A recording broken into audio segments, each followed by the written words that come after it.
Bonjour à tous et bonjour à toutes, c'est Oxor, j'espère que vous allez bien. On se retrouve pour la troisième étape de la Vuelta 2015 qui se terminera donc à Malaga aujourd'hui au terme de 160 km. C'est une étape de plat, comme vous pouvez sans doute le constater. Pas forcément propice aux attaquants, c'est vrai, mais sait-on jamais. Sait-on jamais, il y a quand même une toute petite bosse juste avant l'arrivée. Ça peut faire craquer quand même quelques sprinteurs mal placés, par exemple. Voilà. Nous, on va essayer de donner tout avec Roras, même si on n'a pas vraiment d'équipe pour emmener Roras vers un buteur d'étape. Sait-on jamais sur un malentendu.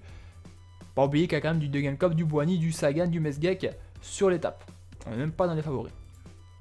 Bon, et ben on va commencer cette étape sans plus attendre. Hein. J'espère que vous aussi vous attendez avec beaucoup d'impatience cette étape.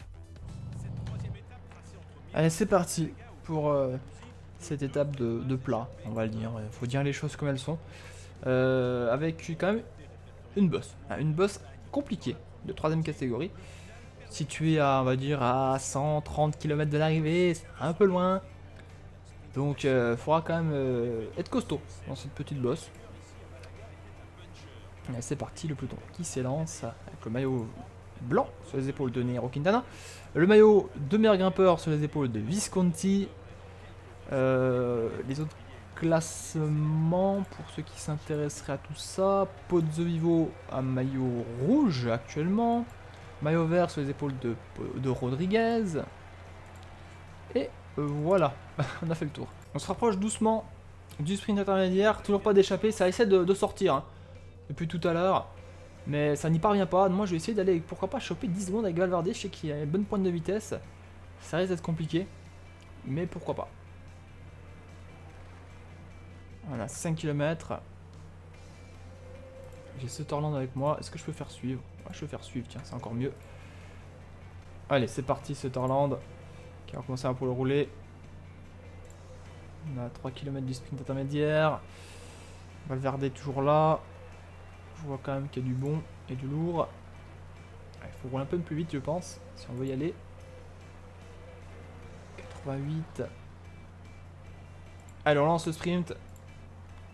Valverde va peut-être aller chercher les 10 secondes. Oh, il y a du Degenkolb qui est rapide. Il y a du Nasser Boigny également. Sutherland beaucoup plus rapide. Beaucoup plus rapide. Beaucoup plus rapide. Le coureur autrichien que son ami espagnol Alejandro Valverde.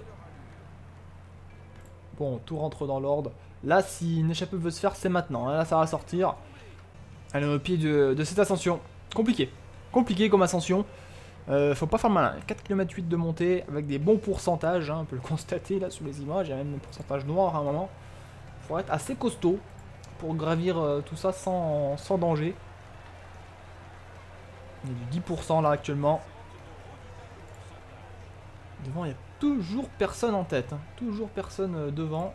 Moi j'ai envoyé Moreno chercher les bidons, le pauvre. Il va galérer à remonter. Petite erreur sûrement. Et attention, ça sort avec de l'âge. De l'âge qui sort, Popovic dans la roue. On retrouve Churuka également qui essaie d'y aller. Il a déjà pris 11 minutes, hein, Churuka. Sur l'étape précédente. Je serais même pas étonné de voir aujourd'hui sortir un Fabio Aru pour pourquoi pas essayer de récupérer le temps qu'il a perdu la veille. Mais ça va être compliqué, je pense. Les pourcentages les plus durs sont terminés. Là, c'est un peu plus facile, si je puis dire. Hein, si je puis dire, hein, c'est jamais très facile. Et Popovic s'envole. Hein. Popovic s'envole. Il va aller récupérer le maillot de meilleur grimpeur sans doute aujourd'hui. Jaroslav Popovic. Un vétéran. Popovic. Un vétéran qui va tout droit récupérer bien, les points de meilleur grimpeur. Ça va sans aucun doute se faire. Voilà, c'est fait pour Popovic. Qui pour l'instant provisoirement le leader actuel du maillot à poids. On retrouve déjà des lâchés avec Johan Bago, Montfort, Chavez, lâché. On retrouve Pichon, Benatti, Paulino. Pas mal de lâchés déjà. Hein. C'est Maïka lâché. Maïka lâché, Niemek, Perisav Niemek lâché. Oh mais attendez, il se passe quoi là? 90 coureurs lâchés. C'est énorme. 90 coureurs de lâcher, les amis. Je ne sais pas si on peut voir s'il y a des favoris dans ce groupe-là, mais 90 coureurs d'ores et déjà lâchés. Alors, on trouve que ça gagne une fois de plus. Hein, Garens, Maika, hein, quand même, hein, qui est le patron de l'équipe Tinkoff actuellement. Et ben dis donc, pour Maika, 3ème du général, relégué déjà à 1/16 du peloton. Ça va peut-être rentrer avec le plat après, bien sûr. Je fais pas beaucoup de... Je me fais pas de soucis pour Maika, mais quand même. Lâcher dans une petite bosse, c'est dur, quoi. Allez, ça va rouler fort. On arrive bientôt dans les 20 derniers kilomètres de l'étape. Ça va rouler assez fort sur cette fin d'étape. Il faudra être aux avant-postes, bien entendu, pour assurer tout ça. Par contre, Nero est tout seul, ça c'est pas cool. Pas cool du tout.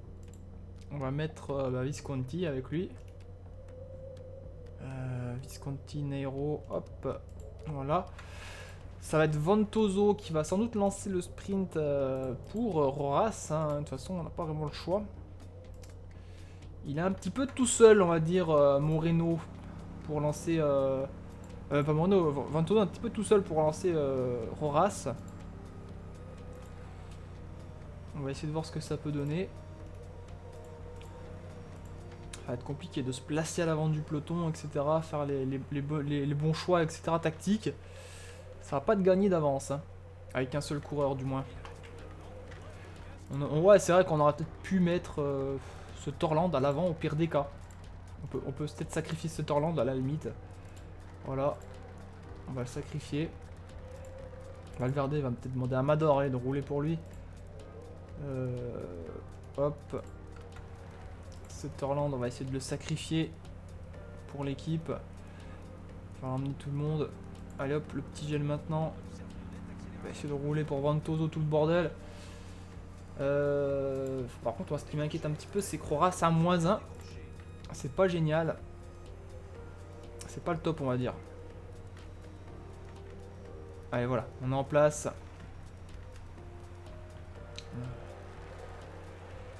La petite bosse qui va peut-être faire mal à certains sprinters. C'est vrai que là, ça peut faire mal à certains sprinters. On accélère doucement avec ce Torland. Voilà. C'est peut-être petite bosse là qui me faisait un petit peu peur hein, avec ce Torland. Non, on peut prendre le gel maintenant. Allez, 92, ça redescend. On va essayer de se placer à l'intérieur du virage. Voilà. 94. On s'est fait couper la route par un coureur de la COF. C'est pas cool. Je les emmène par là. Voilà, je prends déjà les petits gels pour les petits gars. C'est foutu pour lui malheureusement. Il va être un petit peu tout seul Ventoso. Pour ramener tout ça. Pour ramener tout ce beau monde. Délâché déjà derrière. On n'a pas suivi. L'accélération. Elle fait mal a priori. On retrouve toujours les mêmes, hein, de toute façon lâché. Devant. Ventoso. Allez. Roras. Perdu la roue. Faut réduire l'allure. C'est bon. Il est là. Il s'est intercalé. Allez, Ventoso qui va essayer d'emmener un maximum le plus vite possible. On va sprinter maintenant. On a quand même du Pelucci dans la roue de Roras. Ça va être compliqué. Allez, allez. 1 km 2, on va lancer le sprint. Un peu juste, un petit peu juste. Ça va revenir très vite avec Daryl Impey juste derrière. Daryl Impey. Attention Roras qui a peut-être passé Roras. Daryl Impey qui arrive très vite. Très vite. Roras pour la victoire. On lève les bras avec Roras. Victoire de Joaquim Rodriguez. Non, victoire de Roras. 2ème place pour Daryl Impey. 4ème place pour Nasser Boigny. 5ème place pour Sagan. 6ème place pour Degenkolb.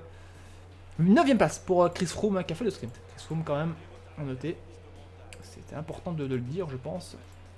Le joli sprint de Christopher Froome, hein, qui finit quand même 9ème. Voilà, c'était important, c'était la petite chose à dire. Et ben voilà, on ouvre le compteur avec une première place pour José Joaquim Roras.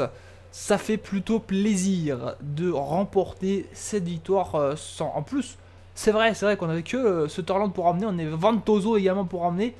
Et bien Roras pour conclure, comme quoi à 3, hein, ça suffit largement. Après c'est vrai que le panel de sprinters n'est pas forcément très élevé. On a du Boigny, du Sagan, du Gunkolb. C'est tout, j'ai envie de dire. On n'a pas de Cavendish, on n'a pas de Keaton, on n'a pas de Greppel, on n'a pas d'Arnaud Démarre, on n'a pas de Ryan Coker également. Donc c'est vrai que comme ça, sur le papier, ça fait un peu light. Mais voilà, fallait quand même aller la gagner, cette victoire, elle était importante. Je pense qu'on a pris l'avantage hein, sur la petite bosse avec Sutherland qui roule plutôt pas trop mal, c'est vrai, on peut le dire.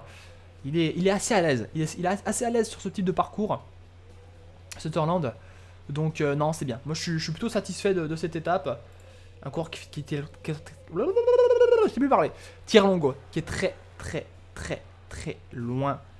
Aujourd'hui, je pense que Tiralongo est malade. Hein. Je pense qu'il doit avoir une petite diarrhée, un truc comme ça, je ne sais pas, mais une petite diarrhée passagère. Mais c'est dur. C'est dur pour le coureur italien de l'Astana. Espérons pour lui qu'il puisse aider ses leaders dès que la route s'élèvera un peu plus. Mais aujourd'hui, c'était pas vraiment le cas. Hein. C'était difficile pour Tiralongo. Qui arrive au bout de son calvaire. Voilà. Oh, un petit succès débloqué en plus. Ben, belle victoire d'Aurora. C'était un sprint bien mené.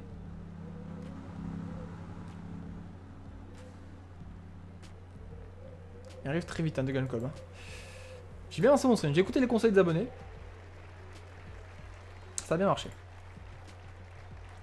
Pozzo, toujours maillot rouge. Pas de changement a priori, hein, au classement général.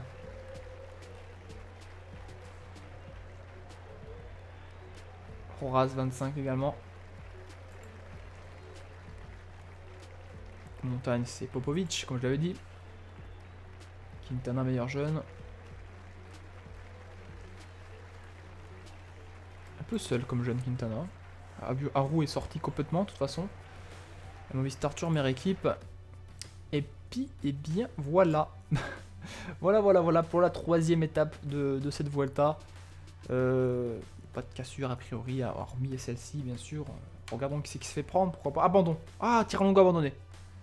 Paolo Tiralongo abandonne la Vuelta au terme de cette étape. Il a quand même tenu à franchir la ligne d'arrivée. Sans doute délai. Sans doute hors délai, je pense.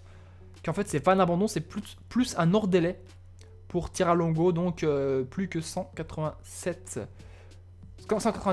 pardon, coureurs sur cette Vuelta avec l'abandon, le premier abandon de la Vuelta pour Paolo Tiralongo qui se retire donc. L'Astana va avoir un peu de mal à se remettre de tout ça, je pense.